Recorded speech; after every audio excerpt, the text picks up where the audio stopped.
transition to go from step 10 to step 20. And in step 20, we heat the water. And once the water is hot enough, the transition condition of water temperature greater than or equal to 50 is what we use to index from 20 to 30. And in step 30 is where we have an action of turning on the outlet valve to wash the pot. And once the tank is empty, which is the transition condition, we are going to loop back to step 10 if there is no stop condition. But if there is a stop condition, we go back to step 0 and stop. So now let's get into the code. So what I have here, I have a small demo. I'm going to show you how we are using this demo unit. I have a normally open push button wired to a start PB and a normally closed red button which acts as a stop condition. The green light indicates the machine is in auto cycle. The red light indicates the heater is on. The blue light indicates the tank is being filled with water.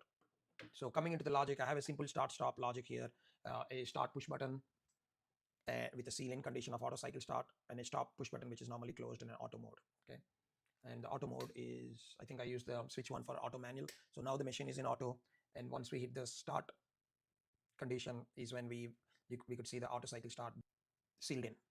Going into the sequence, the first step I'm doing here is I created a tag called sequencer, which is of a integer type. And whenever the sequencer is in step 0, that means it's in idle. If it's in step 10, it is in filling step. If it's 20, it is heat, and 30 is for wash, right? So all I'm doing is whenever we hit a reset button or we hit a stop, we want to move the sequencer into a idle step. That's all we are trying to do in that logic. So whenever I hit a stop button, you could see the sequencer is reset to 0 or initialized. Or whenever I hit the reset button, the move statement will move a 0 into sequencer. Okay, make it a little bit big. Okay, that's a reset or an initialization logic. Nothing complicated there. Now comes the first transition condition.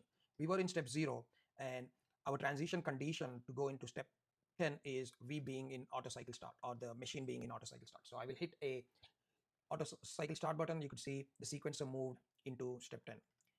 Make sure you use a one-shot rising or a ONS one-shot bit to make sure you don't keep overwriting the 10, right? So this is critical to have a one-shots used in the transition rungs.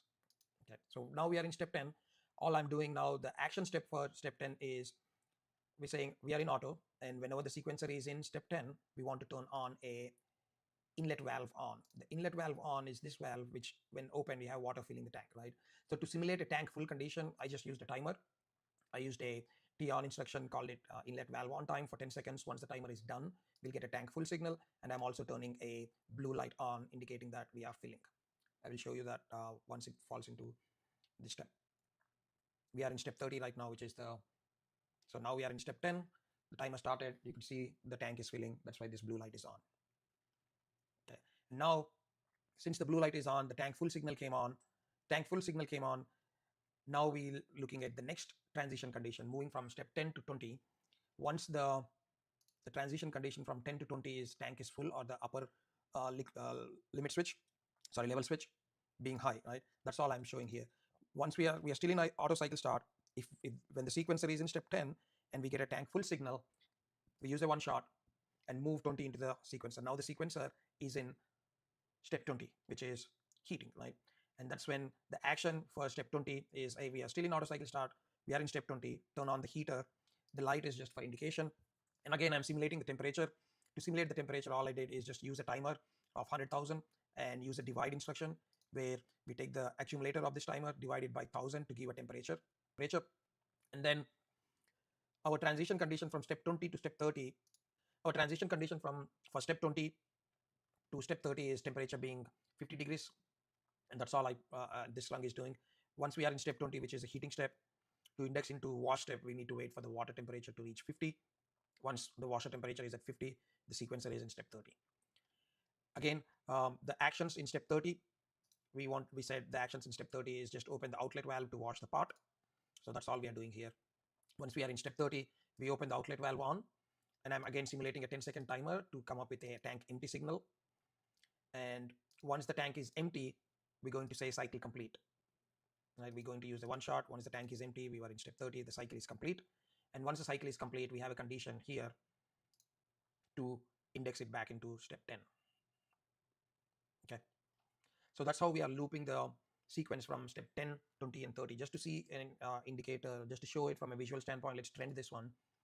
We right click the sequencer tag and I want to put them side by side. You just drag and drop that, and I want to make my x-axis in minutes. Say apply, okay. You can see the sequencer is right now in step 30, and then it moved to 10 and moved to 20. You can see the heater is on. Once the temperature reaches 50, which is about 50 seconds, it will index into step 30, which will, so we are in step 20. We are at 26 degree, and once the temperature reaches 50, we're going to move into the wash step. 50, and we move into step 30. Okay, and in 10 seconds, the step 30 will go back to zero to step 10. If I hit a cycle stop, everything resets to 0, and when I hit a cycle start, the sequencer starts back at step 10, and then it will index to 10, 20, 30. So that's how simple it is using a sequencer based logic. It makes your logic easy to understand. Everything is flowing as per the process. And one additional thing I added was if forever a sequencer got stuck in step 10, this step 10 stuck bit will come on, and then that would be easy for the operator or the maintenance technician to see in what step the sequencer is stuck. So say for example, if it's stuck in step 20, we know the condition is sequencer being equal to 20, so we can go back and see when sequencer is in 20, the transition condition is water temperature. So the temperature probe is wrong or the heater is not working, right? So that's why adding diagnostics is a lot easy. And also you could do how many cycles the machine completed. I just used cycle complete and a counter up to count the number of cycles. So that's how you program a sequencer. Just to recap, each sequencer has steps, and each step has a action step and a transition step. Each step will have a action and a transition, and we need to make sure we are using one shots to make sure we are indexing the sequencer properly. We are not running into race conditions, and also we try to keep one output on in each step and add logic to reset the sequence when a reset button is pushed, or stop the sequencer when a stop push button is pressed. So if this video, if you have any questions, please don't hesitate to comment. I will try to get back to the comment. If you like this video, please share and subscribe. I have more videos coming. The next video I'm going to make is how to take this sequencer and create a AOI out of it. I will create a video on add-on instruction set, how to make one. We'll do at least 2 to 3 examples of add-on instruction set. Until then, see you in the next video. Thank you. And welcome back to ReddyControls. I indicated in the last video, we showed